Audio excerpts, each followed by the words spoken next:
It is time for Answers Party Line today for your Tuesday, October the 17th, 2017. Answers Party Line is brought to you by Wimmer Opticians of St. Cloud, Atlas Family Chiropractic of Waite Park. Also brought to you today, West Central Sanitation brings it to you throughout the week here on Chasm Radio. Answers Party Line. My name is Brad Melke. Good morning. In studio with us, we have Dennis Fuchs, Administrator with the Stearns County Soil and Water Conservation District.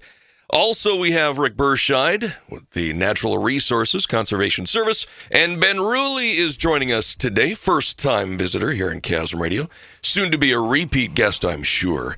Ben Ruley, the buffer technician. We're going to talk buffer law today and other stuff. Good morning, everybody. Good morning.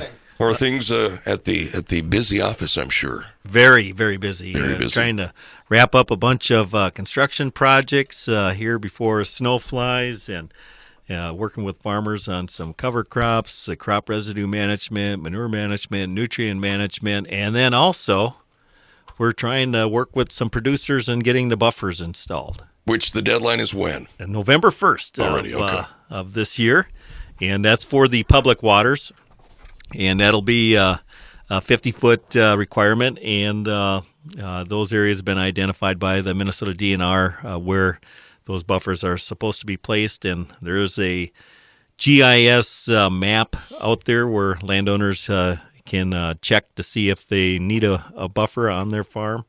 And Ben has been very busy working with folks through the process, and we've got major progress that have been done. Ben, what would you say approximately how many folks have already got the buffer installed and looking pretty good?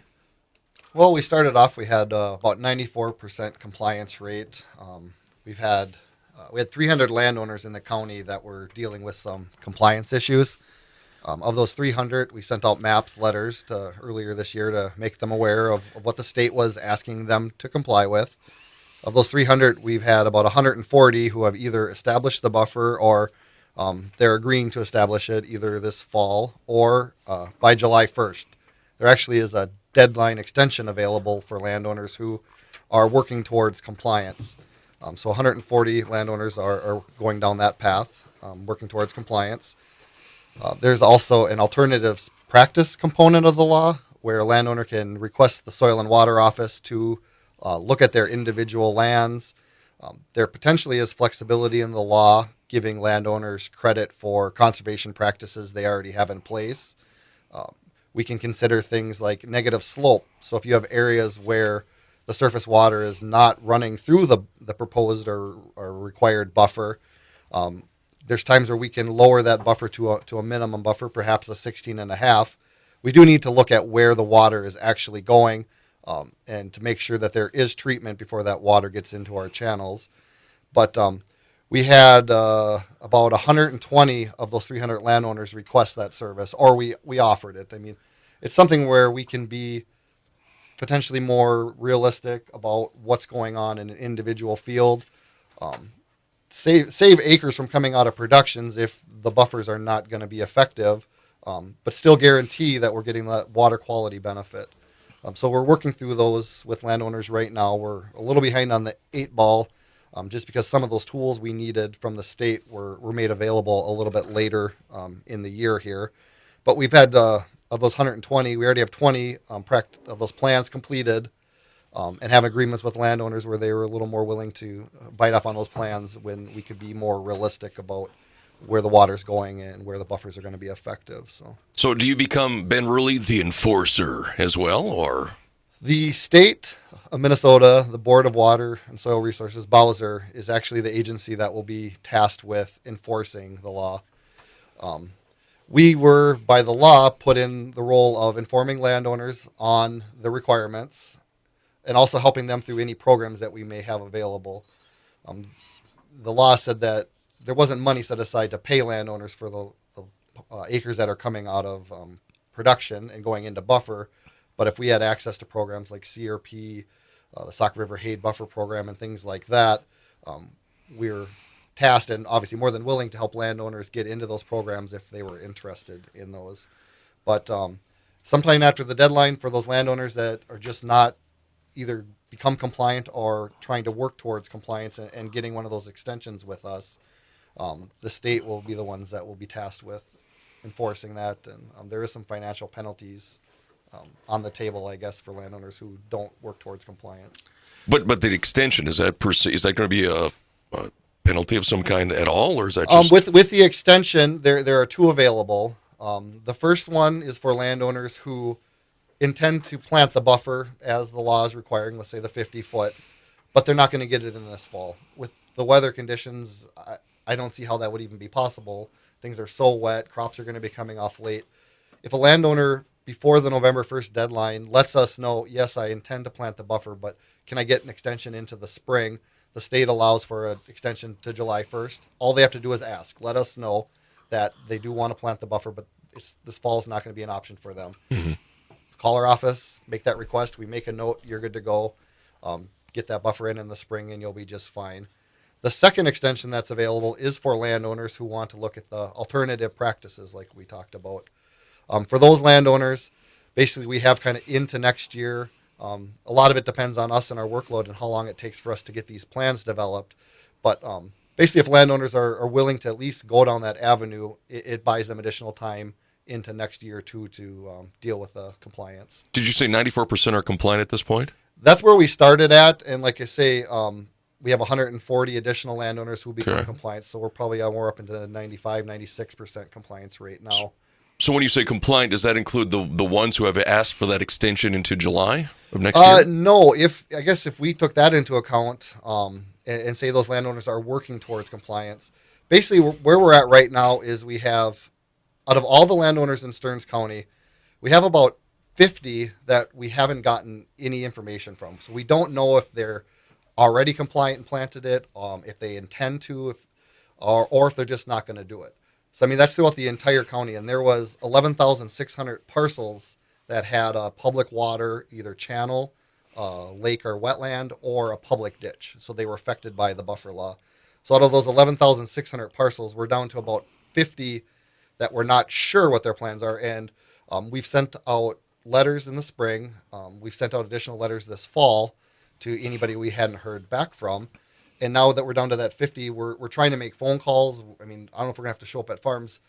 I mean, ideally, we'd have nobody have a enforcement of a penalty on them. Mm-hmm. I mean, at a minimum, we'd like to offer deadlines and work through the alternative practices to see if we can come to maybe something a little more agreeable and realistic with the landowner. We have had 5 landowners out of the 300 just tell us they're not intending to plant it. So okay, that is a reality too. Yeah. So they just get fined? They just get... You don't know sometime for sure? after that November 1st deadline, they'll get notification from the state that you're out of compliance. At that point, the law says they would have 11 months to become compliant. After that 11 months, if they still do not work towards compliance, the penalty is set up at $100 a month for 6 months. Then after that, it goes to a $500 a month penalty until they... But I'm not going to pay it then, Ben. I don't want to pay it. I'm not going to pay it. Just keep billing me. Yeah. Then what happens? I mean, it's... Yeah, I am not 100% on what avenue the state's taking to enforce that, if it's a lien on the taxes or some other method. I don't know if Dennis, are you aware? No, I'm not. I'm not sure how they would collect those funds if they weren't getting paid. It's just playing by ear at this point. Yeah, I guess we'll find out. Okay. At a future radio show, we'll share some information. But I wanted to also point out when Ben said that if it's too wet for you to get out there this fall to get this planted, which there's a very good chance that'll happen, to make sure that you have that parcel-specific plan to us by November 1st. So you want to make sure that you get that information to us quickly.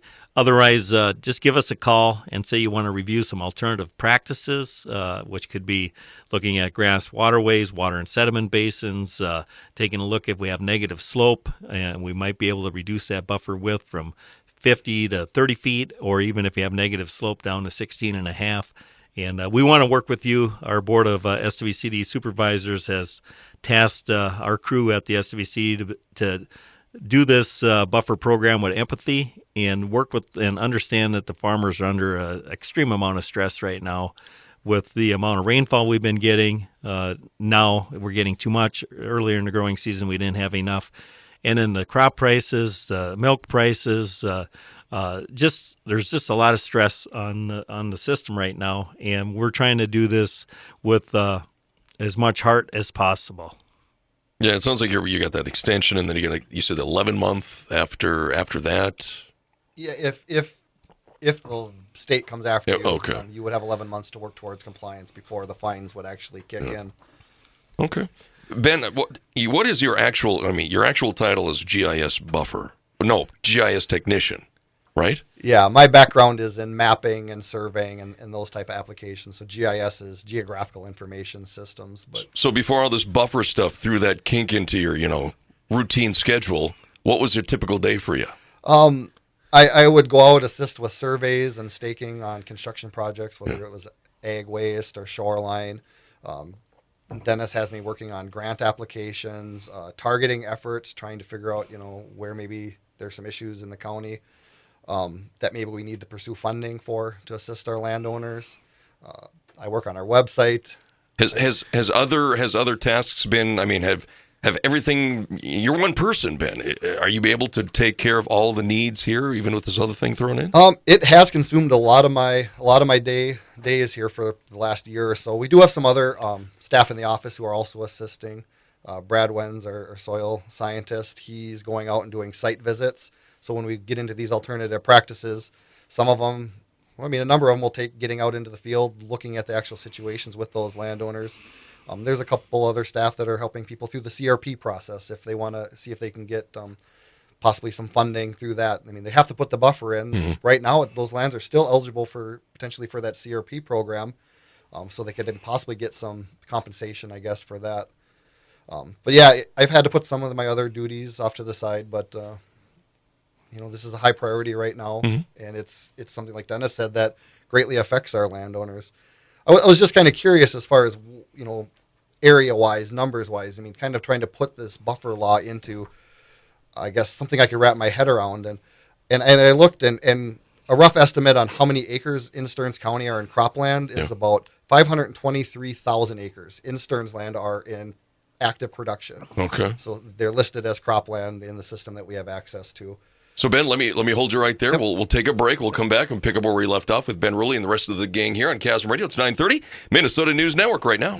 Answers Party Line continues. Chasm Radio. My name is Brad Melke. Good morning. In studio with us from NRCS, it is Rick Berscheid. From SWCD, it's Dennis Fuchs. And, Ben, are you from which side? Are you SWCD. From? SWCD. All right. Two against. Although I do reference him time to time. More times than he probably wants me to. You still like him? Is that what you're saying, Rick? You still appreciate what he does? He's our go-to guy for anything we have a problem on. He is our GIS guru. The problem is I don't say no to anything. Yeah. If I think I can help somebody. I got a computer problem, Ben. Can you help me? Well, yeah, let me take a look at it. Thanks, Ben. Ben, you were saying before we went to the break, you said 500. Give us that number, 520,000. Yeah, like I say, just trying to wrap my head a little bit around what the state is asking. And in Stearns County, we have approximately 523,000 acres in cropland production. We went through and delineated out all those areas that appeared to be missing what the state was asking for with the 50-foot buffers, and totaled that up, and it was about 690 acres. So it's a pretty good chunk, but when you look at that 523,000 acres, you're talking the state's asking for about 0.1% of the cropland acres in Stearns County to come out of production and go into a buffer for the whole county to be compliant. So 0.1, obviously that's a pretty small number, but the reality is when you have a landowner that maybe has 3 or 4 acres or parcels affected by this, I saw a landowner, they had 20 acres that would need to come out of production for them to become compliant. So that's not a small number. That's just kind of referring back to what we talked about.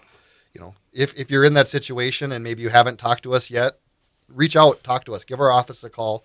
You can ask for Ben. Like I say, I'll be willing to work through this with you. And like I say, there are cases where looking through the reality of what's going on, or maybe things you're already doing, maybe we can cut that number down. There's no specific ratio in mind. Is if you have if you got 20 acres effective, then we can cut it back down to whatever. There is one of the tools we use is the USDA filter strip standard. It's one of the tools they use if someone's going to sign up for CRP or some type of a program that has them installing a filter strip, and that tool does look at the actual watershed. How many acres of water are actually draining into your channel. What are your soils like, and how steep are your slopes? And that's the tool that we can use that gets us down potentially to that 30 feet. So, your soils aren't real erosive, your watershed maybe isn't super big, or your slopes are not real steep. A lot of times I will say, a 30-foot buffer will do the work to filter that water out. That tool could also say you need 120 feet. We won't make you put in 120 feet. Okay. That's for those programs that you're getting compensated for. Basically, it just says we'll run that tool if it says 30 feet's enough. The state will allow us to sign off on 30 feet in that case. If it says something larger, is necessary, you're just basically back kind of to that 50 feet. So there's really no harm in having us run that tool, except you have the potential that you could save some acres. So Okay. I wanted to mention that the state did approve some funding for installation of the buffers, and the dollar amounts vary tremendously across the state of Minnesota. If you were in one of the CREP counties, like Stearns is, the Conservation Reserve Enhancement Program, we have special funds available for folks that would like to install sensitive practices like filter strips or protect source water protection, drinking water supply areas. We do have a combination of RIM, the Reinvest in Minnesota program, and CRP, which they call CREP. So we didn't receive as many funds as some of the counties outside of the CREP area, and we received approximately $50,000. And the SWCD Board of Supervisors decided to use those funds for practices, structural practices such as grass waterways or water and sediment basins, where we had concentrated flow entering the public water, and work with those landowners to help solve those problems along with installing the buffer. So the board felt that with over 90% of the folks impacted already were moving toward planting a buffer, that we felt that was probably the best thing for the use of those funds. And then Ben was going to talk a little bit about, so you got to put a buffer in. What are you putting in for the buffer? Would you have to put in a certain type of grass? Does it have to be wildflowers? Is it open for public hunting? no, it's not open for public hunting. There isn't a specific seed mix requirement with the state buffer law. It's just that that 50 foot gets established to perennial vegetation. Typically, if you don't have a buffer in and you have cropland, some kind of a pasture mix or really any kind of grass is probably what we'd recommend. But, there can be trees in there. It's not public land. It doesn't give the public access to it. It just basically can't be in a row crop or something like that where it's getting tilled up. The lands can be hayed. They can be grazed. There's no special restrictions based on the buffer law as far as using that buffer area. Still manage noxious weeds like you'd be required to anywhere else. So for some landowners, it hasn't been as big of a thing to bite if they have a need for that hay. Or maybe they're just adding some additional hayland. They have the tools and equipment. They're going to be out there anyways. But of course, some landowners aren't in that situation where they have that need. Yeah. Rick is going to talk a little bit about noxious weeds. Yeah, I just wanted to throw out there, no matter what you're planting, if it's going to be native species or introduced, you're going to want to look at getting some certified seed. Recently here, as of October 13th, the Minnesota Department of Ag had a news release about Palmer amaranth that was found in Todd County, so that's not too far from home here. And they're investigating where the seed came from, and they feel confident that they're going to be able to control these sites. They've limited it down to a few different sites. It's been established, however, it didn't produce any seed this year just due to the timing of the planting. So they feel pretty confident that they were going to get it eradicated in these spots. It was also found in southern Minnesota earlier, and they feel pretty confident as well in those spots that they will be able to control it.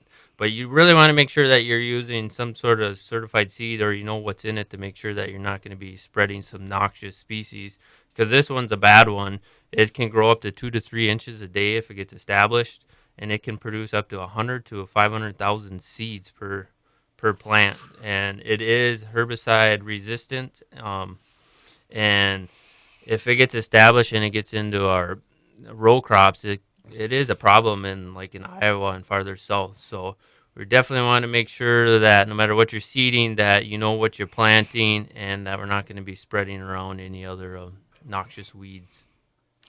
All right, I just want to wrap up the buffer discussion, and if there are any questions from callers, they can call the radio station, and Ben will try to answer them. But the deadline for public waters, 50-foot, is November 1st, and the deadline for ditches is next year, November 1st of 2018. And if you haven't got it done yet, please work with us. We want to do everything possible to assist our landowners in getting the buffer implemented. And we've got a great team at the Soil Water Conservation District NRCS office. So don't be afraid to give us a call. And I know you folks are going to be busy harvesting, and it's the last thing on your mind. But give our office a call and say you want to look at the alternative ag practices with your buffer and leave your name. And we will work with you in coming out to your farm and trying to see if we can reduce that buffer width and come up with a plan that works for all of us. So that phone number is 251-7800, extension 3. And ask for Ben if he's there. Otherwise, just leave it with whoever answers the phone, your name, and tell them that you would like to review the alternative ag practices for buffers. And we'll work with you, and we're going to get through this. And my goal for Stearns County is zero enforcement parameters down the road. And like Ben said, we're not the enforcement agency. That's the Board of Water and Soil Resources. Stearns County commissioners decided not to take on the legal aspect of the buffer program, and so that pushed it back to the state of Minnesota, and the Board of Water and Soil Resources will be doing that type of activity. But in Stearns County, I would like to see 100% compliance, and we're here to help you do it with common sense. Very good, Dennis. Next topic.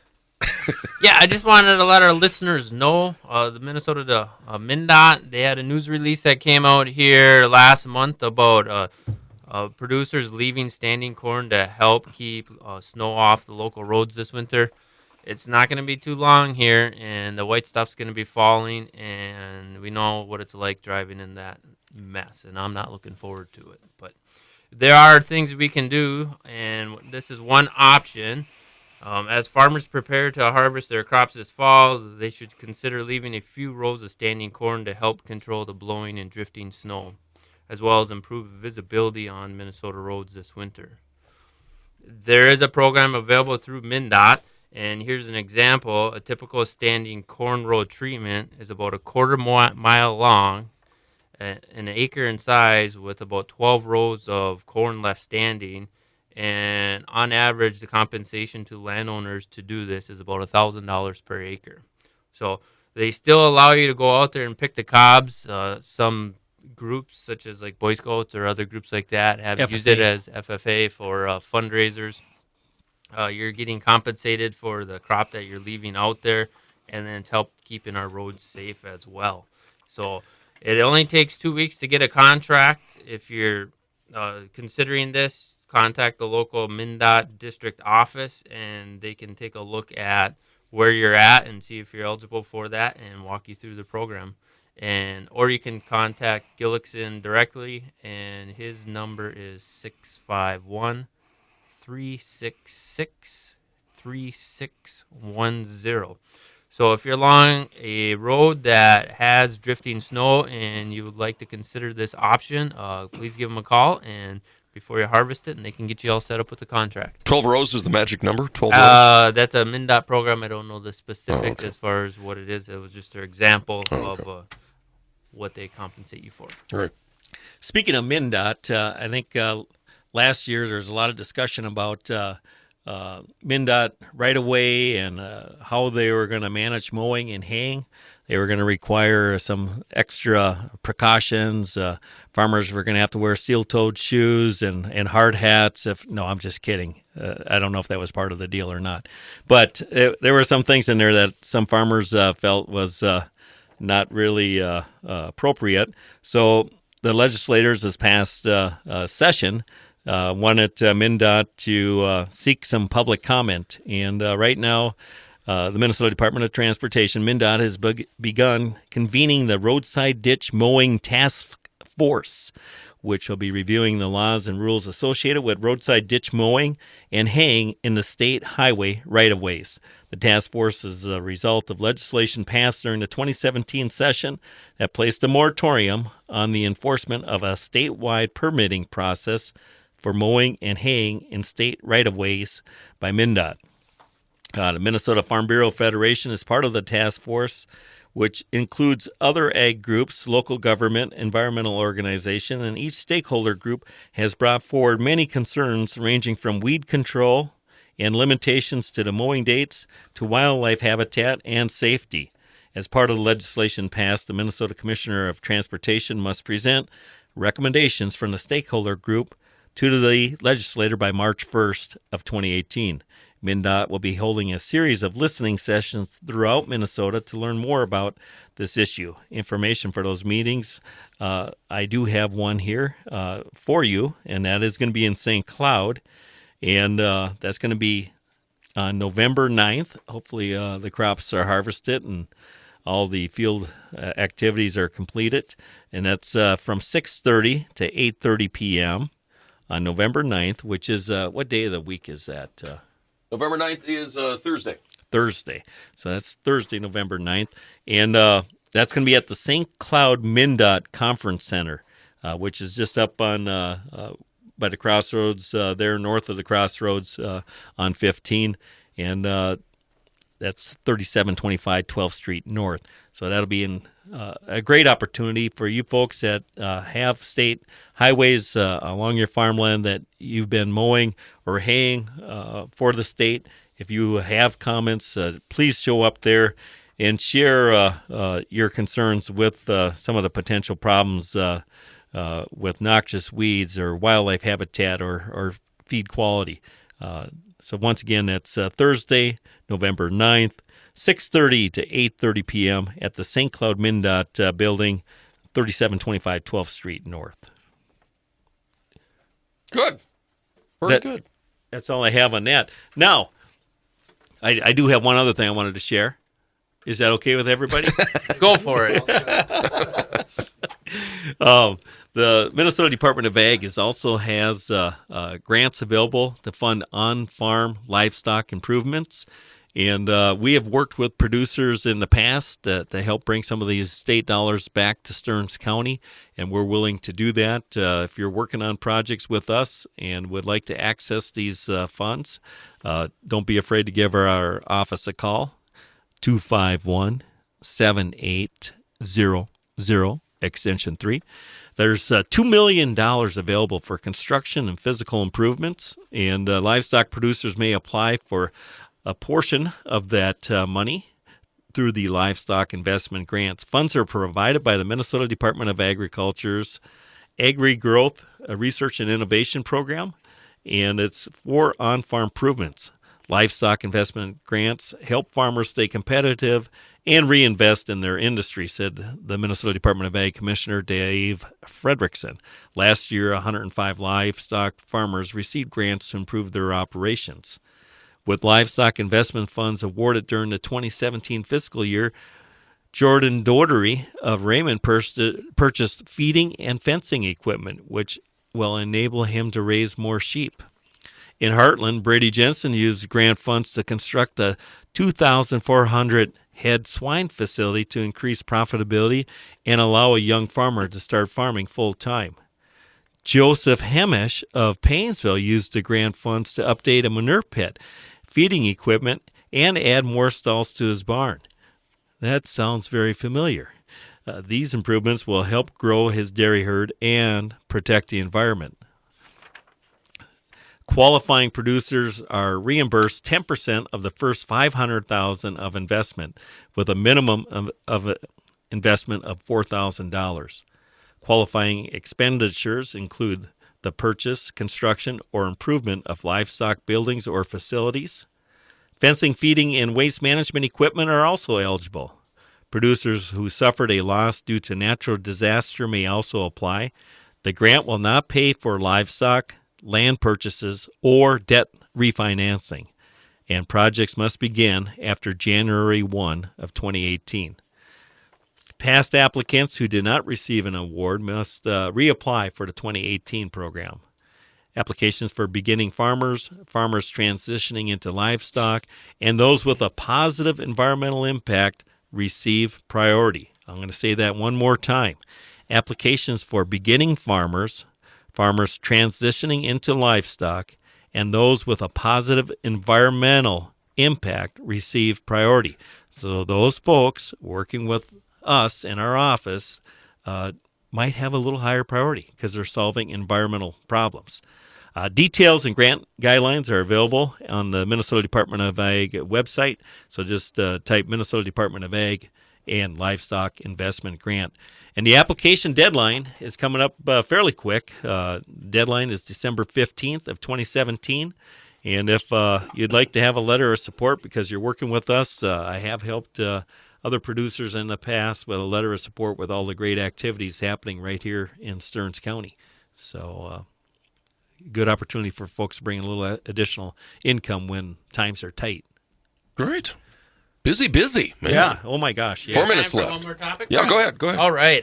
Just want to let our listeners know that as fall approaches here, and as soon as you get your crops off and considering putting on fall nitrogen, we recommend following the U of M recommendations on applying fall nitrogen following the 50-degree rule. So if your soils are suitable for applying fall nitrogen, if you apply it after 50 degrees, what happens is the bacteria in the soil slows down as the temperature drops, which slows down the process of nitrification. So essentially what's going to happen is you're going to have more N available next year. If you apply it when the soils are above 50 degrees, that process speeds up and you could have a potential loss of your nitrogen. Either can leach or it can go up through the air as well. So there are different types of nitrogen sources out there, and this goes for manure as well. We're looking at soil temps of where you're applying it. So if you're knifing it in, we're looking at the soil temps down in the soil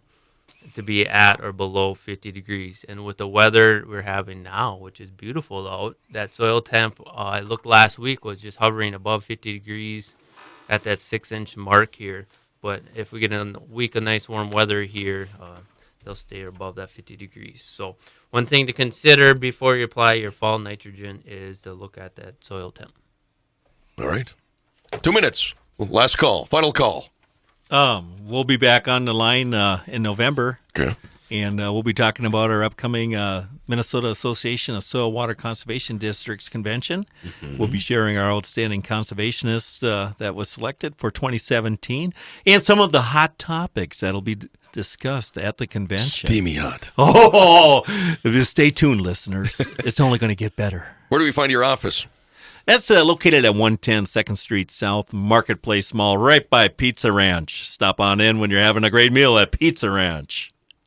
251-7800, extension 3. Correct. All right. Very good. Thanks, Brad, for having Thanks. us and letting us share some great information with our landowners. Dennis Fuchs, Rick Berscheid, Ben Ruley, thanks for your time today. Appreciate it. It's been actually 2 minutes in front of 10. News is coming up. It is Chasm Radio. It only takes a minute to find out if you may have prediabetes. And you can do it at doihaveprediabetes.org.